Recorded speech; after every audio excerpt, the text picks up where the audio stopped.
Hello friends, welcome to optimistic studies. Optimistic studies में आप सभी का स्वागत है। हम छत्तीसगढ़ शिक्षक भर्ती के लिए पेडागॉगी की क्लास डिस्कस कर रहे थे, शिक्षा शास्त्र, जिसका हमने लेक्चर 1 और लेक्चर 2 ऑलरेडी देख लिया है। आज हमारा लेक्चर 3 है। तो चलिए फिर हम आज की क्लास को स्टार्ट करेंगे। लेकिन क्लास को स्टार्ट करने से पहले यदि आप चैनल में पहली बार आए हैं तो चैनल को सब्सक्राइब कर लीजिए, साथ में बेल नोटिफिकेशन को ऑन रखिए, जिससे हम जो भी वीडियो डालें तो आप तक पहुंचती रहे। साथ में क्लास यदि आपको अच्छी लगे तो जरूर लाइक कीजिएगा, क्योंकि आपके लाइक हमारे लिए एक मोटिवेशन होते हैं कि आप लोगों को चीजें समझ में आ रही हैं, आप लोगों को चीजें अच्छी लग रही हैं, और वो मोटिवेशन हमें और भी ज्यादा मोटिवेट करते हैं कि हम आपके लिए और भी अच्छे अच्छे कंटेंट्स लेकर के आए। साथ में ज्यादा से ज्यादा लोगों तक इस फ्री इनिशिएटिव को जरूर पहुंचाइएगा, जिससे ज्यादा से ज्यादा लोग इसका लाभ ले सकें। क्योंकि जैसा कि आप सभी जानते हैं कि माननीय श्री मुख्यमंत्री जी ने घोषणा की है कि छत्तीसगढ़ में 10,000 शिक्षक भर्तियां निकलने वाली हैं, तो ज्यादा से ज्यादा लोगों तक ये क्लास जो है पहुंच सके। तो इसीलिए आप लोगों से निवेदन है कि ज्यादा से ज्यादा लोगों तक शेयर भी जरूर कीजिएगा। तो चलिए फिर हम आज की क्लास को स्टार्ट करेंगे, जहां हम शिक्षा शास्त्र का पेडागॉगी का लेक्चर नंबर 3 देखने जा रहे हैं। अब तक हमारे जितने भी प्रीवियस लेक्चर्स हुए हैं वो सभी लेक्चर्स आपको छत्तीसगढ़ शिक्षक भर्ती नाम से चैनल में प्लेलिस्ट बनी हुई है, वहां पे जाकर के आपको सभी लेक्चर्स मिल जाएंगे, जितने भी लेक्चर अभी तक हुए हैं शिक्षक भर्ती से संबंधित। तो चलिए फिर हम आज की क्लास को स्टार्ट करते हैं। हमने स्टार्ट क्या किया था? तो हमने स्टार्ट किया था अन्वेषण, शिक्षार्थी अन्वेषण। आपके सिलेबस में दिया हुआ है और सिलेबस भी मैंने पहले ही डिस्कस आप लोगों से किया हुआ है। यदि आपने सिलेबस नहीं देखा है तो बिल्कुल आप चैनल में प्लेलिस्ट, जहां पे मैंने आपको बताया छत्तीसगढ़ शिक्षक भर्ती नाम से प्लेलिस्ट है, तो वहां जाकर के आप देखेंगे तो वहां पे आपको सिलेबस भी दिख जाएगा। साथ में सिलेबस की पीडीएफ आप डाउनलोड कहां से कर सकते हैं?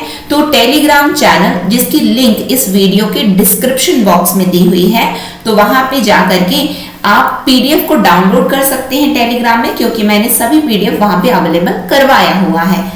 चलिए फिर हम क्लास को स्टार्ट करते हैं। जैसा कि मैंने आप लोगों को बताया कि हमने प्रीवियस 2 लेक्चर्स में हमने शिक्षार्थी अन्वेषण पर चर्चा की थी, जिसे हम लर्नर्स एक्सप्लोरेशन बोलते हैं। मैंने आप लोगों को बताया था कि अन्वेषण की विधि होती है, और वो अन्वेषण की जो विधि होती है उसे हम किस नाम से जानते हैं? तो अन्वेषण की विधि को हम ह्यूरिस्टिक मेथड के नाम से जानते हैं। किस नाम से?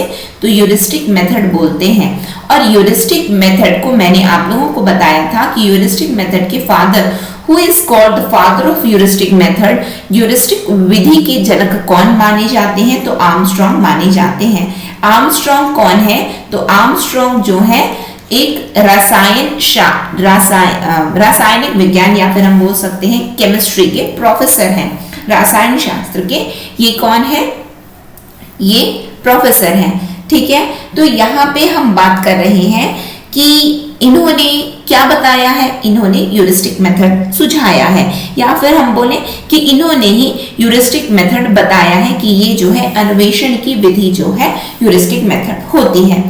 इसके तहत में इन्होंने क्या परिभाषा दी है? तो आइए हम जानते हैं। मैं ऐसा मान रही हूं कि आपने प्रीवियस 2 लेक्चर्स देखे हुए हैं और उसके बाद ही आप ये तीसरा लेक्चर देख रहे हैं। ठीक है, तो यहाँ पे इन्होंने क्या बताया है आर्मस्ट्रांग ने? तो इनके अनुसार अन्वेषण विधि क्या है? अन्वेषण विधि वह विधि है जो छात्रों को यथासंभव एक अन्वेषक की स्थिति में ला देती है, और विधियां ऐसी विधियां हैं जिसमें केवल वस्तुओं के विषय में कहे जाने के बजाय उनकी खोज को अधिक आवश्यक माना गया है। इनका क्या कहना है कि अन्वेषण विधि एक ऐसी विधि है जो छात्रों को क्या बना देती है? तो छात्रों को अन्वेषक की स्थिति में लाकर के खड़ी कर देती है। मैंने आपको बताया था ह्यूरिस्टिक मेथड का ओरिजिन है वर्ड यूरिस्को से, और यूरिस्को जो है एक ग्रीक वर्ड है, और इस वर्ड का मतलब क्या होता है? I find out my self, मैं स्वयं खोज करता हूँ, यानी कि मैं स्वयं खोज रहा हूँ। ठीक है, आई फाइंड आउट, मैंने अब तक आपको बताया आई फाउंड आउट, उसमें एक और चीज ऐड कर लीजिए, I find out my self, यानी कि मैं अपने से खोज रहा हूं। तो यानी कि बच्चे क्या बन गए? तो अन्वेषक बन गए। तो जब वो स्वयं अन्वेषक बन जाते हैं तो वो किसी भी वस्तुओं के विषय में क्या कोई बताए तो उसके बजाय वो क्या कर रहे हैं, स्वयं ही खोज रहे हैं। ये कौन बोल रहा है, ये परिभाषाएं पूछा जाएगा, निम्न में से परिभाषा किसने दी है, तो आर्मस्ट्रांग ने दी है। इतनी बार मैंने आप लोगों को बता दिया है, मुझे नहीं लगता कि इसको याद करने में आप लोगों को किसी भी प्रकार की कोई भी कठिनाई अब महसूस होगी। ठीक है, फिर हम बात करते हैं हर्बर्ट स्पेंसर का क्या कहना है अन्वेषण विधि के विषय में। तो इनका ये कहना है कि बालकों को कम से कम बताना चाहिए, यानी कि ज्यादा फैक्ट्स मत रटवा दो, यानी कि बस पढ़ लीजिए पढ़ लीजिए पढ़ लीजिए, ये वाला रट लो रट लो रट लो, नहीं, तो कम से कम बताओ। और क्या करो, उन्हें अधिक से अधिक स्वयं खोज निकालने के लिए प्रेरित करना चाहिए कि ढूंढिए आप लोग कि कैसे ये होगा, क्यों ये हुआ है, कैसे ये बनेगा। ठीक है, तो और ये मेथड मैंने आपको बताया था कि उन्होंने पाया कि ये विज्ञान में जो है विज्ञान में ये मेथड बिल्कुल लागू होता है, और विज्ञान के साथ साथ ये अन्य विषयों में भी, पाठ्यक्रम के हमारे जितने भी अन्य विषय हैं वहां पे भी ये लागू होता है, जहां पे मैंने लेक्चर नंबर 2 में, यानी कि जो कल का जो लेक्चर था वहां पे हमने ये डिस्कस किया हुआ है। तो हर्बर्ट स्पेंसर क्या बोलते हैं कि अन्वेषण विधि क्या है, तो अन्वेषण विधि के अंतर्गत इन्होंने बताया कि बच्चों को कम से कम बताना चाहिए और अधिक से अधिक उन्हें स्वयं से खोजने के लिए प्रेरित करना चाहिए। समझ में आया, क्लियर है बातें। फिर आगे आते हैं हम, अन्वेषण विधि के कुछ सिद्धांत होते हैं, या फिर आपसे पूछा जाएगा कि which of the following are the principles of exploration method, अन्वेषण विधि के क्या निम्न में से कौन से सिद्धांत हैं, तो आपको पता होने चाहिए। पहला सिद्धांत इसका क्या बोलता है कि वैज्ञानिक दृष्टिकोण निम्नलिखित सिद्धांत है और इन सिद्धांतों पर यह विधि आधारित है। कौन सा है, तो वैज्ञानिक दृष्टिकोण ये उत्पन्न करती है, ये विधि क्या करती है, तो छात्रों में वैज्ञानिक दृष्टिकोण उत्पन्न करती है, और उससे होता क्या है, तो उनमें वैज्ञानिक अभिरुचि और निरीक्षण का विकास होता है। यानी कि वो क्या करते हैं, मैं स्वयं खोज करता हूँ, यानी कि वो कौन सी स्थिति में आकर के खड़े हो गए, वो डिस्कवरर्स बन गए हैं, जब वो डिस्कवरर्स बन गए हैं, वे स्वयं खोज रहे हैं, तो यानी कि वो साइंटिफिक एटीट्यूड उनमें आ गया है। ये क्या है, वैज्ञानिक दृष्टिकोण मतलब साइंटिफिक एटीट्यूड आ गया है, तो साइंटिफिक एटीट्यूड उनमें डेवलप हो चुका है। तो इसका क्या मतलब है कि उनकी अब थॉट प्रोसेस क्या हो रही है, तो कुछ ना कुछ उनको क्या ऑब्जर्व करना, यानी कि साइंटिस्ट लोग क्या करते हैं, ऑब्जर्व, उनमें जो ऑब्जर्वेशंस बहुत ज्यादा कर रहे होते हैं और उनमें वो इंटरेस्ट जग रहा है, साइंटिफिक इंटरेस्ट उनमें जो है बिल्कुल क्या हो रहा है, जग रहा है, डेवलप हो रहा है, साइंटिफिक इंटरेस्ट। ठीक है, और क्या है, और उनमें ऑब्जर्व करने की जो स्थिति है उनमें उत्पन्न हो रही है। इसका मतलब पहला सिद्धांत क्या है, साइंटिफिक एटीट्यूड, या फिर हम बोल सकते हैं वैज्ञानिक दृष्टिकोण। दूसरा सिद्धांत, यानी कि यह विधि कौन से दूसरे सिद्धांत पर आधारित है, तो वो है क्रियाशीलता, यानी कि बच्चे जो है मूक दर्शक इसमें हम नहीं बने रहेंगे, यानी कि वो लोग एकदम मतलब कि निष्क्रिय नहीं बैठे रहेंगे, पैसिव नहीं रहेंगे, तो फिर क्या हो जाएंगे, वो लोग एक्टिव हो जाएंगे, है ना, एक्टिव हो जाएंगे, निष्क्रिय नहीं रहेंगे बल्कि सक्रिय हो जाएंगे। तो क्रियाशीलता पर आधारित है, क्रियाशीलता का सिद्धांत इसमें लागू होता है। तो उसमें होगा क्या, वो समस्याओं का स्वयं हल निकालेंगे और क्रियाशील बनते जाएंगे और वो मूकदर्शक बनकर नहीं रहेंगे। ठीक है, फिर उसके बाद में क्या आता है, मनोवैज्ञानिक विकास होता जाता है। मनोवैज्ञानिक विकास कैसे होगा, आइए देखते हैं, समझते हैं। तो छात्रों की मानसिक शक्तियों एवं मनोभावों के अनुरूप पाठन होता है, अतः वह अपनी रुचि एवं योग्यता के अनुरूप ज्ञान प्राप्त कर उन शक्तियों का विकास करते हैं। कि बच्चों को बिल्कुल थोड़ा सा आप हिंट दे दीजिए कि ऐसे करना है, बच्चों में खुद ही वो चीज जगेगा कि नहीं यार ये कैसे हो रहा है, ये बिल्कुल हमें जानना चाहिए, ये चीज होती है तो क्यों होती है, ये हो रही है तो कैसे हो रही है, क्यों, कहाँ, कैसे। जब ये चीज हो रही है तो मनोवैज्ञानिक विकास यानी कि उनका थॉट प्रोसेस आप देख रहे हैं, आप समझ सकते हैं कि उनमें ना अपने से रुचि पैदा होती है। तो वो क्या है उनमें, अच्छा ये ना बिल्कुल बहुत बढ़िया ये बताया गया, तो हम इसको और ज्यादा पढ़ेंगे और ज्यादा जानेंगे। तो उनकी योग्यता के अनुरूप उन्हें अब क्या हो रहा है, तो ज्ञान भी प्राप्त कर उनमें शक्तियों का विकास हो सकता है। तो इस सिद्धांत पर भी आधारित है। फिर उसके बाद करके सीखना, तो इसमें क्या था, इन्होंने अभी तक हमने परिभाषा में क्या देखा कि आप ज्यादा रटाओ मत बच्चों को छोड़ दो कि वो अपने से सब कुछ निकालें, यानी कि वो करके सीख रहे हैं ना। तो इस विधि में छात्र प्रयोग करके सीखते हैं। यानी लर्निंग बाय डूइंग, करके सीखो।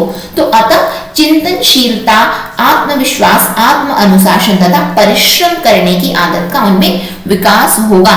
तो ये 4 सिद्धांत है करके सीखना, यानी कि learning by doing, learning by doing. जब वो करके सीखेंगे ना तो उनमें क्या होगा कि वो खुद ही उनमें आत्मविश्वास जागृत कब होता है, जब हम कुछ चीज अपने से कर रहे होते हैं, एकदम सेल्फ कॉन्फिडेंस आता है कि नहीं यार हम तो इसको कर सकते हैं, अनुशासन आएगा, नहीं हमें तो बिल्कुल करना है, डिसिप्लिन भी डेवलप हो रही है, परिश्रम उनमें और ज्यादा, मतलब हार्डवर्क करने के लिए उन बिल्कुल, अब ये नहीं कि करना है, जब पता है कि करना है मतलब करना है तो कैसे नहीं करेंगे। ठीक है, तो ये 4 सिद्धांत है, यदि एग्जाम में पूछा जाएगा आपसे गलत नहीं होने चाहिए। मैं बिल्कुल आपको किस तरीके से अब एग्जाम में पूछा जाएगा आज के लेक्चर में वो मैं आपको बता रही हूँ। अब तक आपने समझ लिया है, मुझे बहुत अच्छे से ये बात पता है कि आपने लेक्चर 1 और लेक्चर 2 यदि देखा है तो आपको ये अन्वेषण विधि समझ में आ गई है।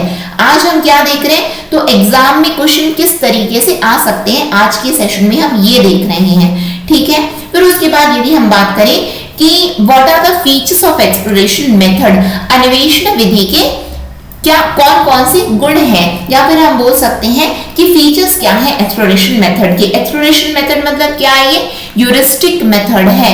कौन सा मेथड है, ह्यूरिस्टिक मेथड की यहाँ पे बात हो रही है। ठीक, तो पहली बात, पहला फीचर क्या है, पहला गुण इसमें क्या है, तो छात्रों में ये सोचने, विचारने और निरीक्षण करने एवं परीक्षण कर निष्कर्ष निकालने की शक्ति का विकास होता है।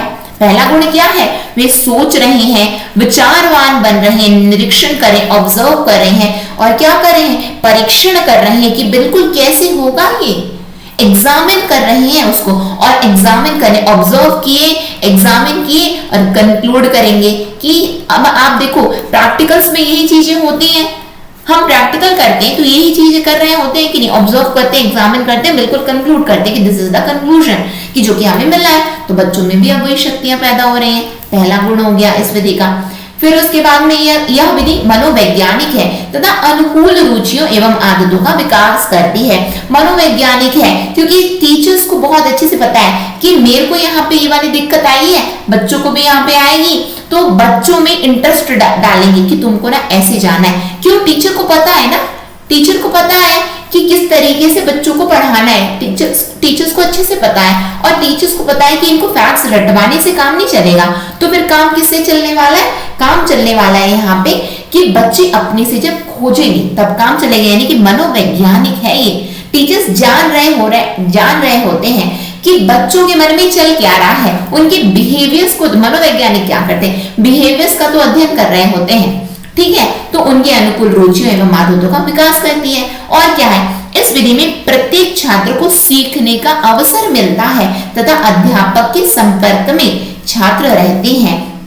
जब सीखना है, सब बच्चों को, सभी बच्चे क्या कर रहे हैं, सब ऐसा क्लास में दे दिया गया सब लोग करो, तो अब सब सॉल्व कर रहे हैं, सब लोग कर रहे हैं, तो सभी छात्रों को सीखने का अवसर मिलता है। साथ में टीचर्स है, यानी कि वो संपर्क में है। कहां पे दिक्कत है, ये वाला चीज ना हमसे नहीं बना है, ठीक है, आइए पूछ लीजिए, जरूर बताएंगे। तो संपर्क में कल हमने देखा था कि शिक्षक क्या है, यहाँ पे मार्गदर्शक की भी भूमिका निभा रहे होते हैं, और साथ में गाइड भी बन रहे हैं, साथ में फ्रेंड भी बन जाते हैं। तो बस वही चीज लिखी हुई है यहाँ पे। फिर क्या है, छात्र में स्वयं करके सीखने की प्रवृत्ति का विकास होता है, और क्या होता है, छात्र क्रियाशील रहते हैं और इससे अर्जित ज्ञान स्थायी होता है। जब आपने खुद से किया है ना चीजों को, तो वो ज्यादा दिन तक आपको याद रहेगी, और यदि आपने कुछ चीज रट लिया है ना, तो वो ज्यादा दिन तक आपको याद नहीं रहेगी। तो बच्चे ने तो खुद किया है ना, वो क्रियाशील है, तो वो ज्ञान जो है स्थायी हो जाएगा, और उनमें आत्म संयम जगेगा, आत्मानुशासन आएगा, और आत्मविश्वास भी जागृत होगा उनमें।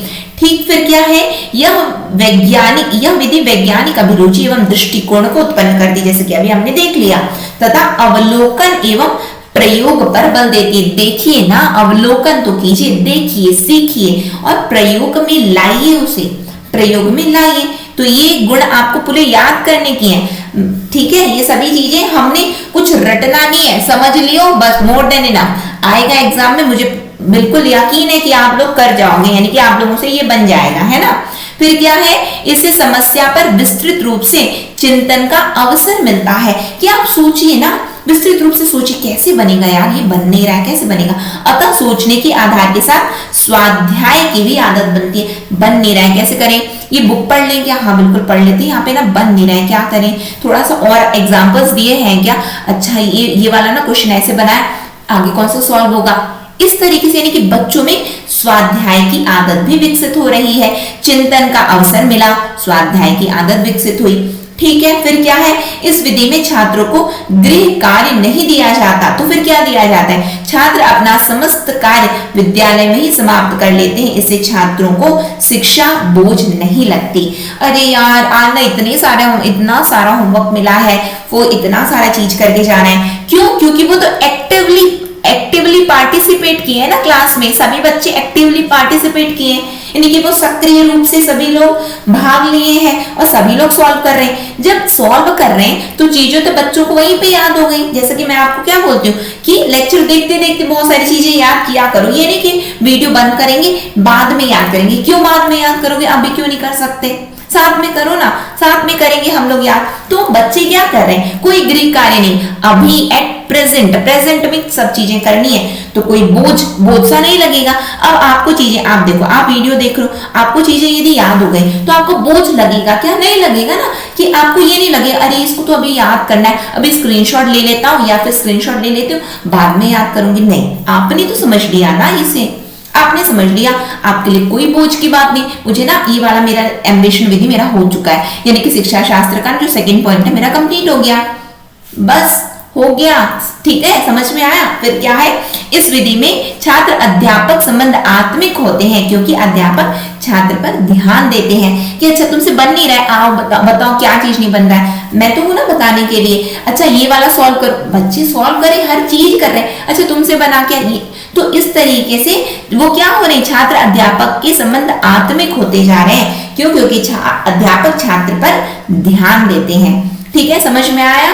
फिर उसके बाद क्या है, लेकिन क्या कुछ दोष भी हैं क्या इस विधि में? आइए देखते हैं कि what are the drawbacks of exploration methods. तो ड्रॉबैक्स क्या है कि यह विधि केवल उच्च कक्षाओं के लिए उत्तम है, यानी कि छोटे बच्चों के लिए नहीं है, उच्च कक्षाओं के लिए है। कि बच्चे वहां पे जब स्वयं बच्चे देखो, जब उच्च कक्षाओं में बच्चे समझ पहुंच गए हैं तो वहां पे क्या है कि बच्चों में ऑब्जर्वेशन आ चुका ना, दृष्टिकोण तो पैदा हो चुका, अब वो अवलोकन कर पा रहे हैं, ऑब्जर्व कर पा रहे हैं, एग्जामिन कर पा रहे हैं। लेकिन छोटे बच्चे तो नहीं कर पाते। अब उनको आप पढ़ाओगे नहीं ना कि A B C D Z तक, या फिर ए से एप्पल होता है, बी से बॉल होता है, सी से कैट होता है, बच्चे तो नहीं जानेंगे। अब आप बोलोगे तुम अपने से खोजो, अपने से वो बच्चे क्या खोजेंगे बताइए, खोज पाएंगे? नहीं खोज पाएंगे। तो ये वाली जो विधि है तो बिल्कुल इसके बहुत सारे गुण तो बहुत हैं, लेकिन ये विधि केवल उच्च कक्षाओं के लिए उत्तम है, छोटी कक्षाओं के लिए उपयुक्त नहीं है। यहां से क्वेश्चन बन सकता है, ठीक है, क्योंकि छोटी आयु के छात्रों का मानसिक विकास इतना उच्च नहीं होता कि केवल सीमित तथ्यों के आधार पर यह निष्कर्ष निकाल सके। क्यों? क्योंकि उनको पता नहीं है ना कि ए से एप्पल भी होता है और ए से एंट भी होता है। उन्होंने तो रटा है ना ए से एप्पल ही होता है, ए से एप्पल ही। बाद में जाकर के जब ऊंची कक्षा में पहुंचेंगे तब जानेंगे अच्छा ए से ना एंट भी होता है, ए से ना एरोप्लेन भी होता है। ठीक है, समझ में आ। ए से बहुत कुछ चीजें होती हैं, ए से केवल एप्पल बस नहीं होता। लेकिन पहले तो नहीं जान रहे हैं, तो पहले जितनी चीजें जान रहे हैं पहले उतना फैक्ट्स तो रटाइए, उतना फैक्ट्स तो उनको पता होना चाहिए ना कि ए से लेकर के जेड तक अल्फाबेट होते हैं, आ ई होता है, काका गाका होता है, यही चीजें नहीं बताए हो तो कहां से बच्चे जानेंगे। इसका मतलब आपको ये याद रखना है कि जो अन्वेषण विधि होती है वो केवल उच्च कक्षाओं के विद्यार्थियों के लिए होती है, छोटी कक्षाओं के विद्यार्थियों के लिए नहीं होती है। ठीक, दूसरी बात क्या है, ये प्रतिभाशाली छात्रों के लिए उत्तम है, समस्त छात्रों के लिए नहीं है। क्यों? क्योंकि बहुत सारे बच्चे ऐसे होते हैं कि वो लोगों को चीजें अच्छे जल्दी समझ में नहीं आती। जब चीजें जल्दी समझ में नहीं आई हैं और टीचर उनको बोल दिए सॉल्व करो, बच्चा तो बैठा रह गया, पूरी क्लास के दौरान बैठा रह गया और बना नहीं। बाकी लोग तो एक्टिवली पार्टिसिपेट किए कि मेरा तो आंसर निकल गया, देख लीजिए, या फिर मुझे ये चीज दिख गई, यानी प्रैक्टिकल भी कर रहे हैं, मेरा तो ये चीज हो गया है, मेरा तो ये आ गया। लेकिन जिससे नहीं बना वो क्या करे, और उस पर ध्यान ना दिया जाए। जिससे बन गया हाँ हाँ तुम्हारी सही है, हाँ तुम्हारी सही है, फिर हो गया टाटा बाय बाय, छुट्टी हो गई, जाओ जाओ, तो फिर ये तो मतलब ये किसके लिए उपयुक्त हुई? ये तो केवल प्रतिभाशाली बच्चों के लिए, समस्त छात्रों के लिए ये नहीं है। याद रखेंगे आप लोग, ठीक है, क्वेश्चन बन सकता है यहां से। फिर क्या है, इस विधि के लिए विद्यालयों में पर्याप्त पुस्तकों, वस्तुएं तथा उपकरणों का अभाव रहता है।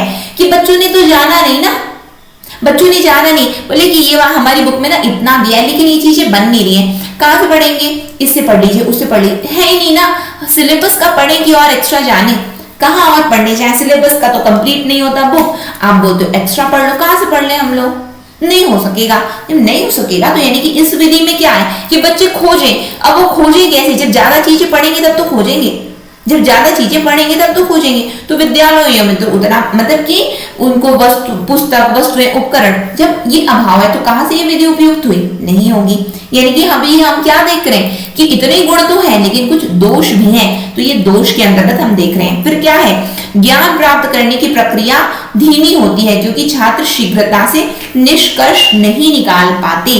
क्यों? क्योंकि बना क्या? नहीं बना। आया क्या तुम्हारा आंसर? नहीं आया। दिखा क्या तुम्हें? नहीं दिखा। तो जल्दी तो हो नहीं पाया ना, वो इतना समय लग रहा है, अरे अभी हम पढ़ रहे हैं, अभी खोज नहीं पाए हैं, तो खोज नहीं पाए, टीचर ने बताया नहीं, टीचर ने थोड़ा सा बता दिया, अब बच्चे बना क्या? नहीं बना, अब बच्चे वहीं पे छोड़ दिए, अरे छोड़ो यार बन नहीं रहा है, क्या करें। यानी कि ज्ञान प्राप्ति की प्रक्रिया बड़ी धीमी है इसमें। क्यों? क्योंकि निष्कर्ष नहीं निकाल पाया जा रहा है शीघ्रता से, ठीक है। फिर क्या है, संपूर्ण पाठ्यक्रम इस विधि से पूरा नहीं हो पाता है। आप केवल इसी विधि को अप्लाई कर पाओगे, यानी कि कुछ बताया नहीं और बोलोगे ठीक है पूरा चैप्टर पढ़ लो, ऐसे कैसे पढ़ पाएंगे बच्चे? पढ़ पाएंगे क्या? नहीं पढ़ पाएंगे। यानी कि आप सोचो कि पूरा पाठ्यक्रम, पूरा कैरिकुलम इस पर कंप्लीट हो जाए एक्सप्लोरेशन मेथड पर, नहीं कंप्लीट होगा। आपको बताना पड़ेगा ना, आप पढ़ाओगे नहीं तो बच्चे जानेंगे कैसे? उनके लिए तो हर चीज नया है, आप तो पहले से भले बहुत कुछ जान रहे हैं, लेकिन बच्चों को आप बताओगे नहीं तो आप सोच रहे हो कि मतलब थोड़े से ज्ञान से वो सोच रहे हो पूरा चैप्टर्स कंप्लीट कर लें या पूरा पाठ्यक्रम कंप्लीट करें, पूरा कैरिकुलम उनका कंप्लीट हो जाए, नहीं होगा। तो ये इस विधि से पूरा नहीं हो पाता है पाठ्यक्रम, ये भी आपको याद रखना है, ठीक है। फिर क्या है, भारत जैसे देश में यह विधि अत्यधिक व्यय साध्य है। उत्तम प्रयोगशाला और प्रतिभाशाली अध्यापक के बिना यह विधि कल्पना मात्र ही रह जाती है। जैसे बोला गया ना कि टीचर्स खुद एक्टिव लर्नर होनी चाहिए, टीचर्स खुद पढ़ें तब तो जानेंगे, तभी तो बच्चों को देंगे, वरना वो खुद ही नहीं जानते तो बच्चों को क्या देंगे? नहीं देंगे ना। तो यहाँ पे तो हमारे जैसे यानी कि भारत जैसे देश में यह विधि अत्यधिक व्यय साध्य है, यानी कि बहुत पैसे लगेंगे इसमें कि ये वाले मेथड, ये ऐसा करो वैसा करो, ये वाली बुक से पढ़ो वो वाली बुक से पढ़ो, ऐसा करो वैसा करो, नहीं हो पाता। तो ये जो है यह विधि कल्पना मात्र ही रह जाती है। हाँ ठीक है, अच्छी है, लेकिन जो चीज पता है बच्चों को पहले बता दीजिए।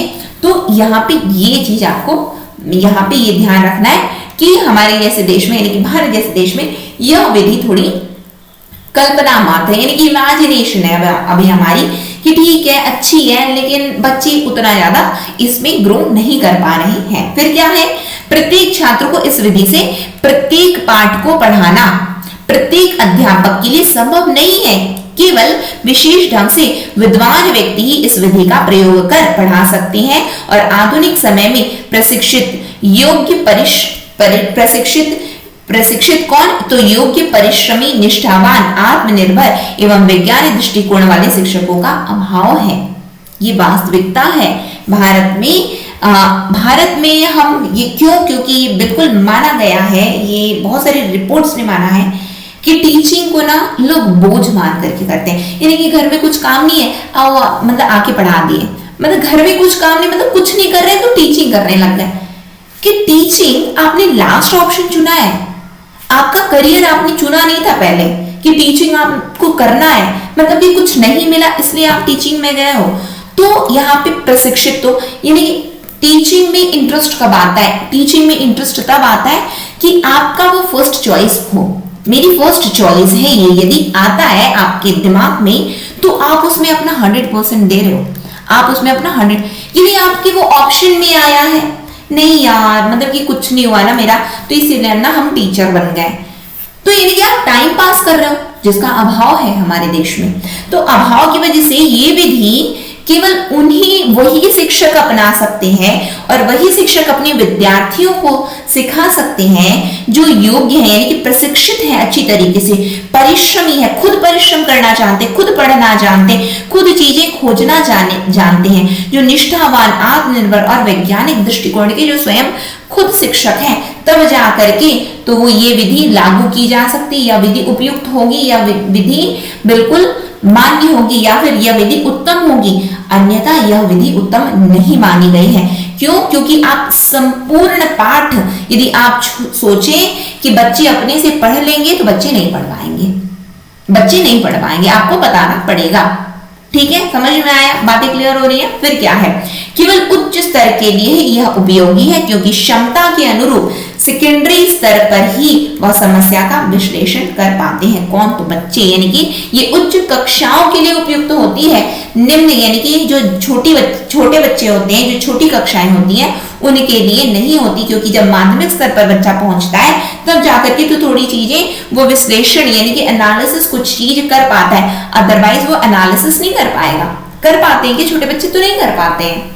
ठीक है, तो ये हमने क्या देखा, ये हमने अन्वेषण विधि, ये हमारी शिक्षार्थी अन्वेषण, जो आपका शिक्षा शास्त्र का जो सेकेंड पॉइंट है, सिलेबस जैसा कि मैंने आप लोगों को दिया है, तो ये हमने कंप्लीट किया है। ठीक है, तो ये फिर हम नेक्स्ट सेशन में आगे अब अपने सिलेबस को आगे बढ़ाएंगे।